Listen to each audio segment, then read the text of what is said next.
अपने स्वीट और प्यारे दोस्तों के लिए एक बार फिर से हम मैदान में आ चुके हैं। हेलो दोस्तों, इलेक्ट्रोकेमिस्ट्री पर हम लोगों की बातें चल रही हैं और टॉपिक जैसा कि तुम देख सकते हो, effect of dilution on conductance and Kohlrausch's law. पिछले क्लास में हम लोगों ने इलेक्ट्रोलाइटिक सॉल्यूशन के कंडक्टेंस के बारे में पढ़ा था। वहां हमने conductance, specific conductance, molar conductance, इन सब की बातें करी थी। आज के क्लास में उन्हीं सब के ऊपर डाइल्यूशन का क्या इफेक्ट होगा और कोहलर्स लॉ क्या होता है, इस चीज को समझने की कोशिश करेंगे हम। तो सपोज अपने पास जो है एक सोल्यूशन है, ठीक। वो अपने पास जो है एक सोल्यूशन है, हम लोग एक बड़ी सी बाल्टी ले लें और बाल्टी में NaCl को पानी में घोल लें कि NaCl सोल्यूशन हो गया।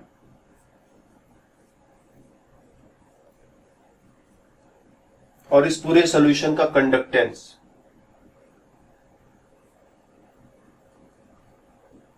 पूरे सोल्यूशन का मतलब पूरा सोल्यूशन मिल करके इलेक्ट्रिसिटी को कितनी तेजी से अपने अंदर से पास होने देगा, हम उसकी बात कर रहे हैं। इलेक्ट्रिसिटी इसमें से पास किया जाए तो पूरे सोल्यूशन से कितनी आसानी से इलेक्ट्रिसिटी पास होगा। या फिर हम इस सोल्यूशन के अंदर एक छोटा सा वॉल्यूम चुन ले जिसकी लंबाई, चौड़ाई, ऊंचाई 1 सेंटीमीटर, 1 सेंटीमीटर और 1 सेंटीमीटर हो। तो ये जो यहां पर जो सोल्यूशन प्रेजेंट होगा, तुम बोलोगे 1 सेंटीमीटर क्यूब सोल्यूशन है या 1 ml सोल्यूशन भी उसी को कहते हो। तो इसका कंडक्टेंस तुम लेते हो तो तुम कहते हो स्पेसिफिक कंडक्टेंस। Specific conductance. और फिर एक होता है मोलर कंडक्टेंस। मोलर कंडक्टेंस का मतलब मोलर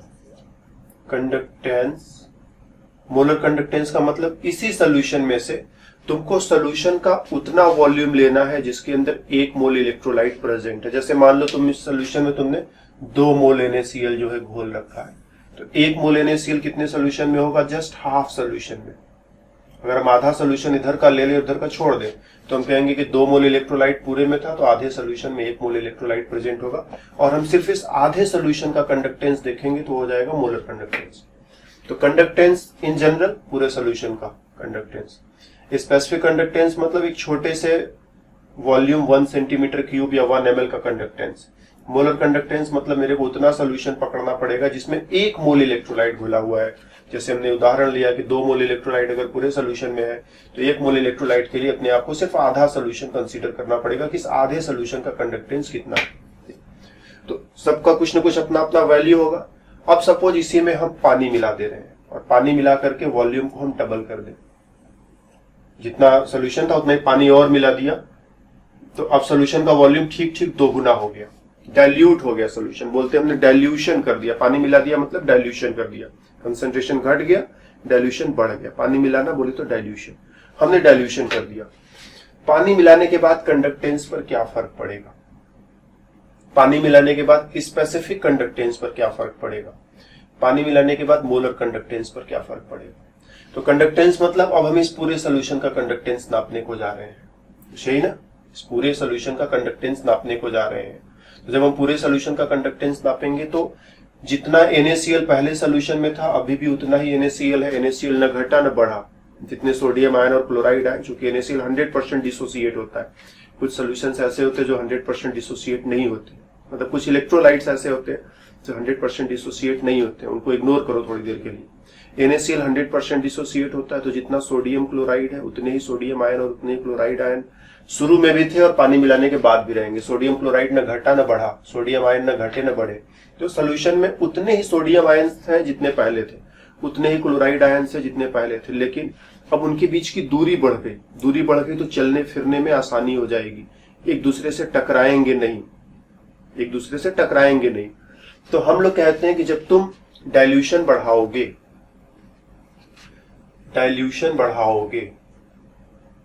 ठीक, तो इससे क्या होगा?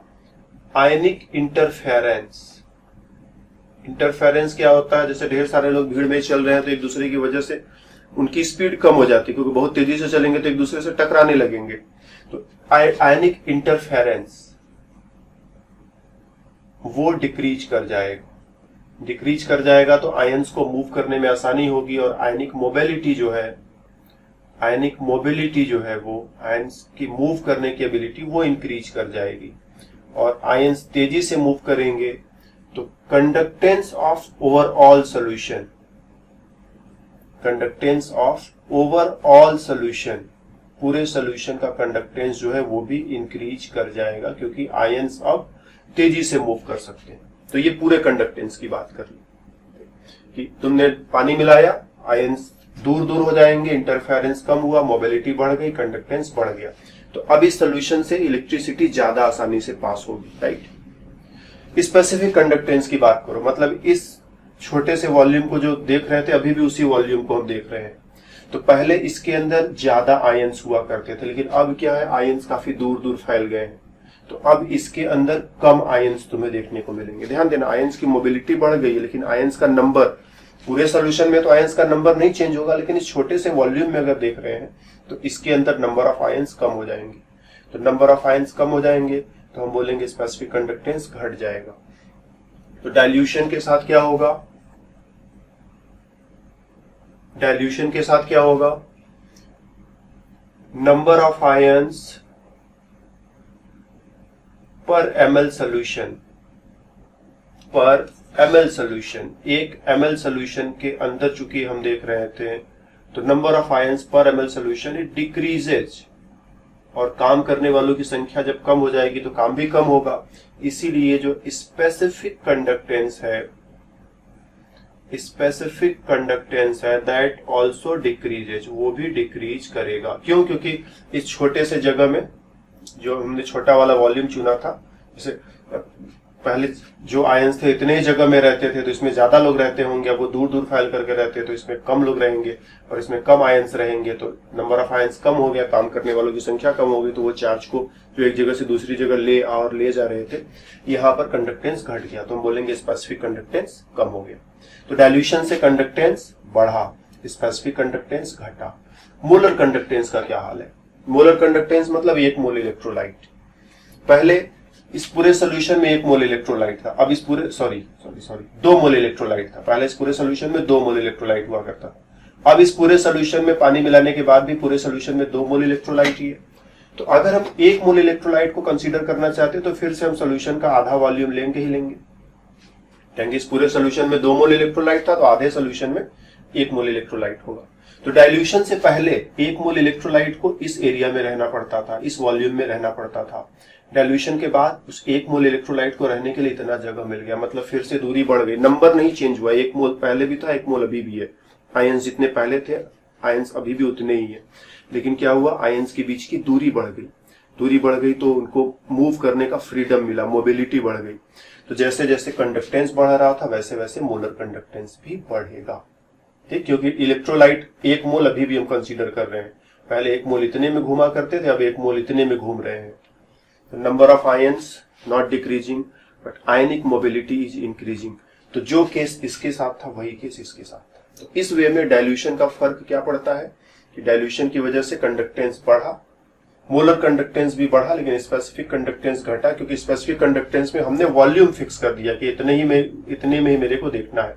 तो पहले जब कंसंट्रेशन ज्यादा था, पानी कम मिलाया था, तो इतने में ढेर सारे आयंस रहते थे, और पानी ज्यादा मिला दिया तो आयंस इधर उधर घूमने भाग जाएंगे, इसमें कम आयंस देखने को मिलेंगे। कम आयंस देखने को मिलेंगे तो स्पेसिफिक कंडक्टेंस डिक्रीज कर जाएगा। कभी कभी टेम्परेचर की भी बात तुमसे करी जाती है, टेम्परेचर बढ़ाएंगे तो क्या होगा भाई? टेम्परेचर बढ़ाओगे तो क्या होगा, आयंस को गर्मी लगेगी, जैसे लोग आसानी से खूब इत्मीनान से खूब अच्छे से काम कर रहे हैं, और तुमने गर्मी बढ़ा दिया, तो गर्मी बढ़ाते ही क्या हो जाएगा, लोग इधर उधर भागना शुरू कर देंगे, पहले गर्मी से बचने का उपाय करेंगे, उसके बाद काम बाद में होगा, ठीक। तो जैसे ही गर्मी बढ़ाओगे, टेम्परेचर बढ़ाओगे, आयंस की एनर्जी बढ़ जाती है। तो जो आयन सीधा सीधा इलेक्ट्रोड की तरफ जा रहा था वो क्या करेगा, अपनी एनर्जी बढ़ जाने की वजह से अब नाचता गाता झूमता हुआ इलेक्ट्रोड की तरफ जाएगा, तो डेफिनेटली देर से पहुंचेगा। इधर उधर 3-5 करता हुआ एनर्जी बढ़ गई तो एनर्जी का कुछ तो उपयोग करेगा ना। अब वो इलेक्ट्रोड पर पॉजिटिव चार्ज था, आयन पर नेगेटिव चार्ज था, नेगेटिव पॉजिटिव के बीच में अट्रैक्शन था। इलेक्ट्रोड क्या कर रहा था, आयन को अपनी तरफ खींचता जा रहा था, आयन भी इलेक्ट्रोड की तरफ जाता जा रहा था। क्यों जा रहा था? क्योंकि दोनों में अट्रैक्शन है। अब आयन को एनर्जी मिल गई, तो जो अट्रैक्शन था वो तो ठीक है, अट्रैक्शन की वजह से अभी भी उधर की तरफ वो जाता हुआ जाएगा, लेकिन अब क्या है, खूब इत्मीनान से नाचता गाता झूमता हुआ धीरे धीरे जा रहा है। नाचने गाने में फालतू टाइम खराब करेगा रास्ते में तो पहुंचने में देर लगाएगा, तो कंडक्टेंस कम हो जाएगा। तो तीनों टाइप का कंडक्टेंस जो है, जैसे ही तुम टेम्परेचर को बढ़ाओगे प्रत्येक टाइप का कंडक्टेंस वो नीचे जाने लगता है। क्यों? क्योंकि अब आयंस जो है एनर्जी मिल गई तो वो बीच में रास्ते में नाच गाना करने लगे, बीच में इधर उधर फालतू घूमने लगे। इसको हम लोग बोलते हैं थर्मल एजिटेशन। सही वर्ड अगर यूज करें, अब तुम एग्जाम में नाच गाना तो नहीं लिखोगे ना, थर्मल एजिटेशन। एजिटेशन क्या होता है? सभी लोग खूब अच्छे से बैठ करके पढ़ाई कर रहे थे, उसी में किसी ने आकर के भड़का दिया कि बाहर जो है उधर वाले क्लास वालों को मिठाई मिल रही है और तुम्हें कुछ नहीं मिल रहा। अब तुम लोग जो भड़क गए कि सबको मिठाई मिल रही है, हमें मिठाई नहीं मिल रही, हम काम नहीं करेंगे। That is called agitation. तुम जिस काम में लगे थे किसी वजह से डिस्टर्ब हो गए, तो एजिटेशन, डिस्टर्ब हो जाना। तो हीट की वजह से डिस्टर्बेंस आ रहा है और जो आयन इलेक्ट्रोड की तरफ जा रहा था वो इलेक्ट्रोड की तरफ तो अभी भी जाता रहेगा, लेकिन अब पहले जो सीधा जा रहा था अब लहराता हुआ है, ऐसे ऐसे एनर्जी की वजह से जाएगा, तो डेफिनेटली उसको पहुंचने में देर लगेगी, कंडक्टेंस घट जाएगा। तो टेम्परेचर का ये असर होता है।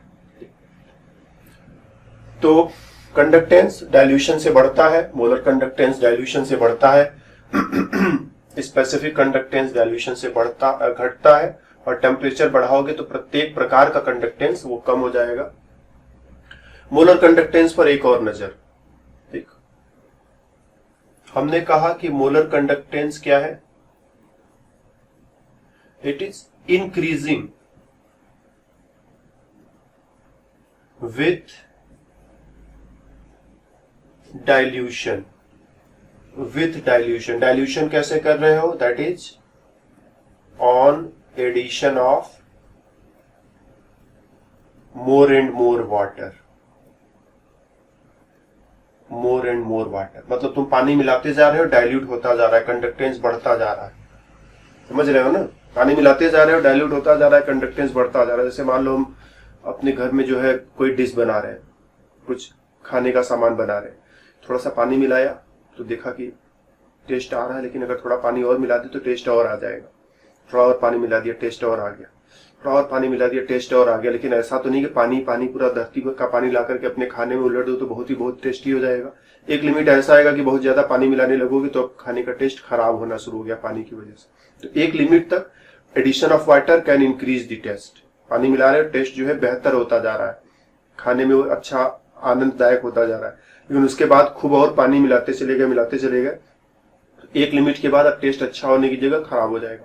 नमक मिला रहे हो, थोड़ा सा नमक मिलाया, थोड़ा टेस्टी लगा, तुमने थोड़ा और नमक मिला दिया, टेस्ट और अच्छा लगने लगा, थोड़ा और नमक मिला दिया, टेस्ट और अच्छा लगने लगा, तो नमक ही नमक मिला दो, बस हो गया टेस्ट का सत्यानाश। तो इसी तरह से पानी मिलाओगे डाइल्यूशन बढ़ रहा है, पानी मिलाओगे डाइल्यूशन बढ़ रहा है। लेकिन ऐसा तो नहीं है कि बस तुम पानी मिलाते जाओ तो एकदम सॉरी पानी मिला रहे हो, कंडक्टेंस बढ़ रहा है। ठीक, पानी मिला रहे हो, कंडक्टेंस बढ़ रहा है, पानी मिलाते जाओ, कंडक्टेंस बढ़ता जाएगा, लेकिन एक सिचुएशन ऐसा आएगा कि अब उससे आगे नहीं बढ़ेगा। ठीक, तो हम बोलते हैं ये मैक्सिमम लिमिट है। तो मोलर कंडक्टेंस का एक मैक्सिमम लिमिट भी होता है। ऐसा नहीं कि तुम देश भर का और दुनिया भर का सारा पानी मिला दोगे तो कंडक्टेंस बढ़ते बढ़ते इनफाइनाइट तक पहुंच जाएगा, ऐसा नहीं है। बढ़ेगा, पानी मिलाते जाओगे बढ़ेगा, पानी मिलाते जाओगे बढ़ेगा, लेकिन एक सर्टेन लिमिट के आगे जाकर के बस काम खत्म। उसके बाद पानी मिलाने का एडवर्स इफेक्ट भी हो सकता है, तो हम उससे ज्यादा पानी नहीं मिलाएंगे।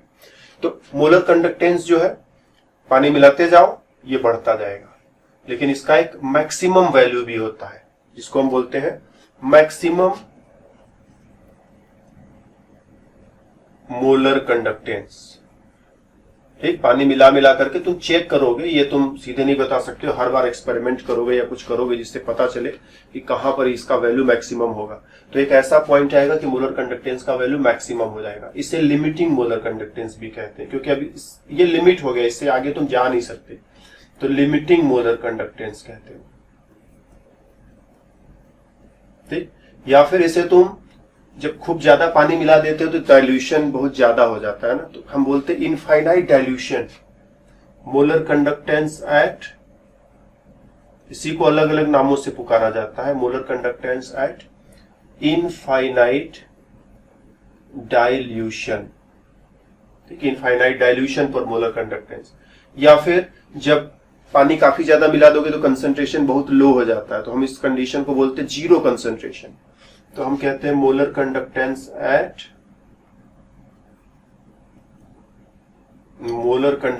Eight zero concentration. तो ये 3-4 नाम जो है एक ही चीज के नाम है, maximum molar conductance, limiting molar conductance इन finite dilution, molar conductance, zero concentration. ये सब एक ही चीज के जो है अलग अलग तरीके से बुलाए जाने वाले नाम है। सबका मतलब एक ही है कि अब मोलर कंडक्टेंस मैक्सिमम हो चुका है। ठीक, पानी मिलाते गए बढ़ता गया, अब मैक्सिमम पॉइंट पर पहुंच चुका है। इसके आगे अब हमें बात नहीं करनी। राइट, तो अगर हम लोग एक ग्राफ प्लॉट करें, हम लोग इधर एक मोलर कंडक्टेंस को रख लें। मोलर कंडक्टेंस को तुम ऐसे दिखा देते हो, ये डेल्टा का सिंबल बनाते हो, इधर मोलर लिख दो, और इधर हम कंसंट्रेशन को न रख करके कंसंट्रेशन का स्क्वायर रूट रख रहे हैं। तब ये कंसंट्रेशन पर डिपेंड तो करता है, but mathematically depends on square root of concentration. और कंसंट्रेशन का जो इनवर्स होता है 1 कंसंट्रेशन कर दोगे तो डाइल्यूशन हो जाता है। तो इसी को तुम लिख सकते हो 1 डाइल्यूशन का इनवर्स भी है। तो तुम चाहो तो कंसंट्रेशन लिख दो, चाहो तो 1 डाइल्यूशन का इनवर्स लिख दो। तो इधर क्या है, कंसंट्रेशन बढ़ रहा है और इधर डाइल्यूशन बढ़ रहा है। ध्यान देना, कंसंट्रेशन इधर बढ़ रहा है, डाइल्यूशन इधर बढ़ रहा है। तो जैसे जैसे डाइल्यूशन बढ़ेगा तुम देखोगे कि इसका जो वैल्यू है वो भी धीरे धीरे डाइल्यूशन, ध्यान देना डाइल्यूशन इधर बढ़ रहा है, इधर की साइड में जाओगे तो कंसंट्रेशन इंक्रीज कर रहा है, और इधर की साइड में जाओगे तो डाइल्यूशन इंक्रीज कर रहा है। ठीक, और हम डाइल्यूशन लॉ पढ़ रहे हैं, डाइल्यूशन के बारे में समझ रहे हैं, तो इसलिए हम इस तरह से देखेंगे। डाइल्यूशन बढ़ाते जा रहे हो, बोले तो कंसंट्रेशन कम करते जा रहे हो, और तुम्हारा ये वैल्यू जो है बढ़ता चला जा रहा है। और ये सारे पॉइंट सीधी लाइन में देख रहे हो ना, हमने सीधी लाइन में बनाए। तो अगर ये स्ट्रॉन्ग इलेक्ट्रोलाइट है, स्ट्रॉन्ग इलेक्ट्रोलाइट जो पानी में घुलने पर हमेशा 100% डिसोसिएट होता है, उसको स्ट्रॉन्ग 100 या नियरली 100% डिसोसिएट होता है, उसको स्ट्रॉन्ग इलेक्ट्रोलाइट कहते हैं। जैसे NaCl हो गया, जैसे KCl हो गया, जैसे HCl हो गया, जैसे NaOH हो गया, ये सब स्ट्रॉन्ग इलेक्ट्रोलाइट्स है। ये स्ट्रॉन्ग एसिड, स्ट्रॉन्ग बेस, ये दोनों सॉल्ट है। तो ये जो है तुम्हें एक सीधी सीधी लाइन मिल रही है, इसको ऐसे मिला दो और लाइन को आगे बढ़ाते चले जाओ, तो तुम देखोगे कहीं न कहीं आकर कट करेगा। ये है मैक्सिमम वैल्यू। ठीक, lambda molar eight infinite dilution, या फिर जीरो भी कभी कभी, इनफाइनाइट का सिंबल बना दो तो इनफाइनाइट डाइल्यूशन, जीरो का सिंबल बना दो तो जीरो कंसंट्रेशन, जिस वे में भी तुम बनाना चाहो। तो ये पॉइंट जो है मैक्सिमम मोलर कंडक्टेंस को तुम यहां से ग्राफ के जरिए पता लगा सकते हो कि तुमने क्या किया, कंसंट्रेशन C1 रखा, C2 रखा, C3 रखा, C4 रखा, 4 अलग अलग कंसंट्रेशन को तुमने मोलर कंडक्टेंस को लैब में जाकर के तुम नाप पाए। 4 अलग अलग कंसंट्रेशन पर नाप करके तुमने ये 4 पॉइंट्स ड्रॉ कर लिए। इन पॉइंट्स को ऐसे आगे बढ़ाते चले जाओ तो पता चल जाएगा कि मैक्सिमम वैल्यू क्या हो। तो ये स्ट्रॉन्ग इलेक्ट्रोलाइट्स का बिहेवियर है। वीक इलेक्ट्रोलाइट के लिए ये काम नहीं करेगा, क्योंकि वीक इलेक्ट्रोलाइट में जो ग्राफ है वो कुछ ऐसा भागता है, तो ये कहां कट करेगा कुछ पता नहीं चलेगा। स्ट्रॉन्ग इलेक्ट्रोलाइट का ये बिहेवियर और वीक इलेक्ट्रोलाइट का बिहेवियर ऐसा है, वो कहां कट करेगा। वीक इलेक्ट्रोलाइट जैसे एसिटिक एसिड ले लो, इसका डिसोसिएशन बहुत थोड़ा सा 0.5% डिसोसिएट होता है।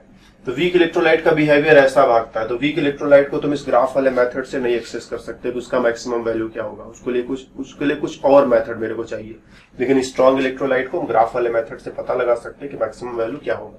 ठीक, और यहीं पर हम लोग एक लॉ इंट्रोड्यूस करेंगे, द ग्रेट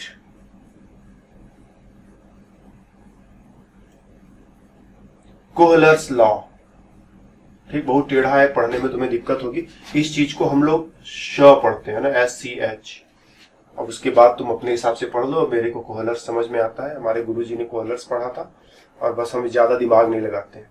हमारे गुरुजी ने कोहलर्स पढ़ा था, हम भी कोहलर्स पढ़ देते। स्पेलिंग किसी तरह से हम क्लास में आने से पहले याद कराते कि स्पेलिंग आगे पीछे न होने पाए, टेढ़ा स्पेलिंग है।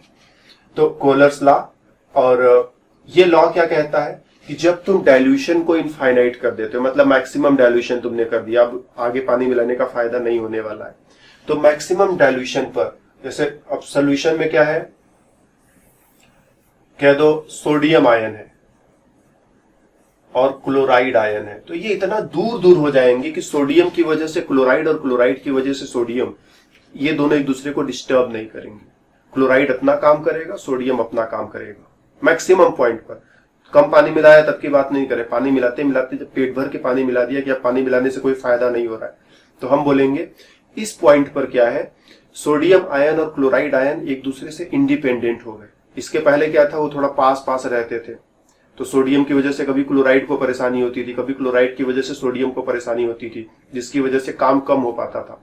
अब इनके बीच की दूरी इतनी हो गई है कि ये दोनों एक दूसरे को परेशान नहीं करेंगे, तो इनकी वजह से एक दूसरे का कंडक्टेंस डिस्टर्ब नहीं होगा। तो सोडियम आयन का अपना कंडक्टेंस होगा, क्लोराइड आयन का अपना कंडक्टेंस होगा, और दोनों को जोड़ दे तो टोटल कंडक्टेंस मिल जाएगा।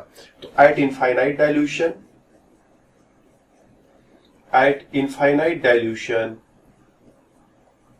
कंडक्टेंस या molar conductance of cation and anion are independent of each other। एक दूसरे से क्या हो गए हैं, इंडिपेंडेंट हो गए, इतनी दूरी बढ़ गई कि दोनों एक दूसरे को परेशान नहीं कर पा रहे। तो ऐसे सिचुएशन में जैसे मान लो अपने पास NaCl है, तो हम लिखेंगे NaCl का कौन सा डाइल्यूशन है, इनफाइनाइट डाइल्यूशन है। NaCl का इनफाइनाइट डाइल्यूशन पर जो कंडक्टेंस होगा वो सोडियम की वजह से, ठीक, पूरे इलेक्ट्रोलाइट के लिए डेल्टा लिखते हैं और एक आयन के लिए लैम्डा बना देते हैं। ये molar conductance of sodium ion, that is molar conductance of NaCl is equal to molar conductance of sodium ion at infinite dilution plus molar conductance of chloride ion at infinite dilution. या फिर कभी कभी हम यहाँ zero भी लिखा हुआ देख सकते हैं कि जीरो कंसंट्रेशन पर NaCl का जो मोलर कंडक्टेंस है वो जीरो कंसंट्रेशन पर सोडियम आयन के मोलर कंडक्टेंस और जीरो कंसंट्रेशन पर क्लोराइड आयन के मोलर कंडक्टेंस के सम के बराबर होता है। क्यों जोड़ पा रहे हैं, जोड़ने का मतलब ये होता है कि तुम तोड़ भी सकते हो, ध्यान देना, जोड़ने का मतलब ये होता है कि तुम तोड़ सकते हो। जिस चीज को तोड़ नहीं सकते उसको जोड़ भी नहीं सकते। जोड़ना तोड़ना मैथमेटिकली जो है, हम मैथमेटिक्स की बात कर रहे हैं ना, हम कोई बहुत बड़ी फिलॉसफी नहीं बता रहे हैं। मैथमेटिक्स में जिस चीज को जोड़ सकते हो तोड़ भी सकते हो। जोड़ना घटाना दोनों एक दूसरे के क्या कहते हैं, कुछ कहते होंगे, मतलब दोनों मिलकर के कॉन्सेप्ट को पूरा करते हैं, जो उसको बोलते हैं कॉम्प्लीमेंट्री कॉन्सेप्ट। ठीक, ये जोड़ना घटाना कॉम्प्लीमेंट्री कॉन्सेप्ट, जहां तुम जोड़ सकते हो वहां तुम घटाने की बात भी सोच सकते हो, जहां घटा सकते हो वहां जोड़ने की बात भी सोच सकते हो। और ये चीज तभी होगा जब दोनों इंडिपेंडेंट है। अब तुम पता चला तुम सोडियम को हटाए तो क्लोराइड के वैल्यू पर भी फर्क पड़ने लगा, तो तुम हटा नहीं सकते हो। जब तुम सोडियम को ला रहे हो तो उससे क्लोराइड का वैल्यू भी डिस्टर्ब हो रहा है, तो तुम जोड़ नहीं सकते हो सीधे सीधे, फिर कुछ और करना पड़ेगा। तो जहां पर दोनों एक दूसरे को डिस्टर्ब नहीं कर सकते वहां पर ऐसा रिलेशन मेंटेन होता है। तो ये जो लिखा है कि इनफाइनाइट डाइल्यूशन पर molar conductance of cation and anion are independent of each other, इसी की वजह से ये जोड़ना पॉसिबल है, अदरवाइज ये जोड़ नहीं सकते। और इसका फायदा उठा करके हम क्या कर सकते हैं, वीक इलेक्ट्रोलाइट का मोलर कंडक्टेंस इनफाइनाइट डाइल्यूशन पर क्या होगा वो पता लगा सकते हैं। क्योंकि अभी अभी हमने तुम्हें समझाया ना कि ग्राफ के मेथड से स्ट्रॉन्ग इलेक्ट्रोलाइट का तो वैल्यू यहां पर मिल जाएगा, लेकिन ये वीक वाला कहां जाएगा कुछ नहीं पता है। तो वीक वाले का वैल्यू हम लोग इसकी मदद से पता लगा लेंगे। जैसे मान लो हमको पता लगाना है मोलर कंडक्टेंस एसिटिक एसिड का CH3COOH, ठीक, एट जीरो डाइल्यूशन। तो हम जानते हैं कि एसिटिक एसिड में दो आयंस हैं, एक तो निगेटिव चार्ज इस पर, पॉजिटिव चार्ज इस पर। अगर हम इसका और इसका दोनों का पता लगा करके जोड़ दे तो बात बन जाएगी। इसका कहां से आएगा, हम कह दो हमने ले लिया सोडियम एसीटेट का कंडक्टेंस ले लिया इनफाइनाइट डाइल्यूशन या जीरो कंसंट्रेशन पर। हमको एसीटेट तो मिल गया लेकिन उसी में सोडियम भी चिपका हुआ है, ठीक। हमें हाइड्रोजन का चाहिए तो हमने HCl ले लिया, हमने HCl का जीरो डाइल्यूशन पर कंडक्टेंस ले लिया। यहां से एसीटेट मिल जाएगा और यहां से हाइड्रोजन मिल जाएगा, लेकिन सोडियम और क्लोराइड भी आकर के इसी में ऐड हो गया। तो माइनस कर दो, क्या जाता है, माइनस कर दो सोडियम क्लोराइड का। सोडियम क्लोराइड का कंडक्टेंस इसमें से माइनस कर दिया, इसको जोड़ा और इसको माइनस कर दिया। तो इसको जोड़ा तो क्या मिला, मेरे को एसीटेट आयन मिला, सोडियम आयन मिला, हाइड्रोजन आयन मिला, क्लोराइड आयन मिला। जब इसको घटाया तो क्या हुआ, सोडियम आयन कैंसिल हो जाएगा, क्लोराइड आयन कैंसिल हो जाएगा। तो एसिटिक एसिड का जो मोलर कंडक्टेंस है इसके और इसकी मदद से कैलकुलेट कर सकते हैं। अगर ये तीनों वैल्यूज दिए हैं तो जोड़ घटा करके इसको निकाल सकते हैं। It's a very simple thing, जोड़ना घटाना है। तो इस वे में कोहलर्स लॉ की मदद से हम लोग बड़े ही आसानी से वीक इलेक्ट्रोलाइट्स का भी लिमिटिंग मोलर कंडक्टेंस का वैल्यू क्या होगा वो कैलकुलेट करके पता लगा सकते हैं, right.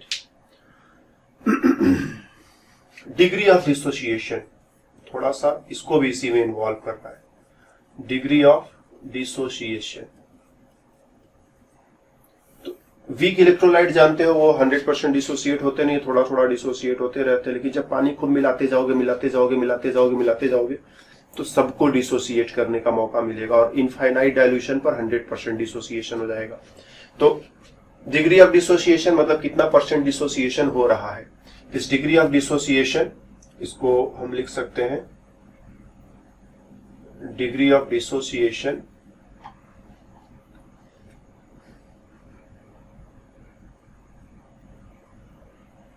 Is equal to molar conductance at given concentration, C मतलब किसी कंसंट्रेशन पर, divided by molar conductance at zero concentration. Zero concentration पे तुम्हें मोलर कंडक्टेंस पता है और किसी गिवन कंसंट्रेशन पर मोलर कंडक्टेंस पता है, तो degree of dissociation at given concentration, किसी गिवन कंसंट्रेशन पर डिग्री ऑफ डिसोसिएशन निकालना है तो उस कंसंट्रेशन पर मोलर कंडक्टेंस का वैल्यू क्या है वो रखो, डिवाइडेड बाय मैक्सिमम वैल्यू क्या है वो रखो, दोनों को डिवाइड कर दोगे तो जो तुम्हें रेशियो मिलेगा that is the degree of dissociation, उसी को तुम डिग्री ऑफ डिसोसिएशन कह सकोगे। तो डिग्री ऑफ डिसोसिएशन तुम लोग पढ़ते हो ना वहां पर आयनिक इक्विलिब्रियम में, तो ये वही वाला डिग्री ऑफ डिसोसिएशन है कि एसिटिक एसिड कितना डिसोसिएट हो रहा है तो हम यहां से पता लगा सकते हैं, ठीक। तो जैसे इसकी मदद से फिर तुम तमाम तरह के सवाल वगैरह भी लगा सकते हो, तो सवाल वगैरह हम लोग दूसरे क्लास में लगाएंगे। यहाँ पर हम लोग कॉन्सेप्ट्स को पहले समझ रहे थे कि डाइल्यूशन का फर्क क्या पड़ता है, मैक्सिमम डाइल्यूशन होगा तो क्या होगा, फिर हम लोगों ने कोहलर्स लॉ देखा और फिर चलते चलते तुम्हें एक छोटा सा फॉर्मूला दिखाया। तो इस क्लास में हमारी तरफ से इतना ही। इन सब कॉन्सेप्ट्स पर न्यूमेरिकल प्रॉब्लम्स भी हम लोग लगाएंगे, लेकिन वो इस क्लास में नहीं। फॉर्मूले हमने सीख लिए, न्यूमेरिकल प्रॉब्लम्स लगाना कोई मुश्किल चीज नहीं है। जब दूसरे क्लास में मिलेंगे जिस पर कुछ न्यूमेरिकल प्रॉब्लम्स भी हम लोग ट्राई करेंगे। तो बस इस क्लास में इतना ही, फिर मुलाकात होगी अगले क्लास में, तब तक बाय बाय।